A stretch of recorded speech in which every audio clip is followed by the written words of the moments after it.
ఇది ఇది కళ్యాణ వినాయకుడు గుడి అన్నమాట. ఈ గుడిలో వచ్చి నమస్కారం చేసుకొని అర్చన చేసుకొని ఇక్కడే టెంకాయలు అమ్ముతారనమాట. 100 రూపీస్ ఫ్రెండ్స్. తీసుకొని మనం ఏం కోరుకొని కట్టామంటే ఇక్కడ చూడండి ఇలా టెంకాయ అమ్ముతారు. ఇక్కడ మనం కట్టేసి వెళ్తే మళ్ళీ ఆ కోరిక నెరవేరాక మనం ఇక్కడ వచ్చి దేవునికి మళ్ళీ అర్చన చేయించుకొని టెంకాయ కొట్టుకొని ఇంటికి ఎత్తుకొని వెళ్ళాలన్నమాట. ఎత్తుకొని వెళ్ళి అందులో స్వీట్ చేసి తినాలన్నమాట. చూడండి గుడి చుట్టూ మొత్తం అంతా ఇలాగే టెంకాయలు కట్టింటారనమాట. పిల్లలు కాకుండా ఉండేవాళ్ళు, పెళ్ళి కాకుండా ఉండేవాళ్ళు ఇక్కడికి వచ్చి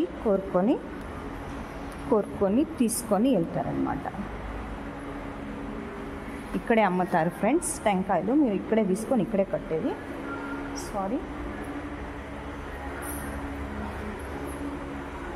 ఇలా గుడి చుట్టూ నిండిపోయి ఉంటుంది ఫ్రెండ్స్ టెంకాయలు కాబట్టి.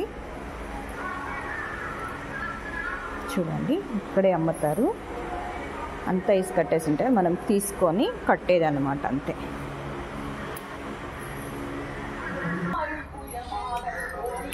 కళ్యాణ వినాయకుడు దేవాలయము చిత్తూరు నుంచి తిరుత్తని వెళ్ళే దారిలో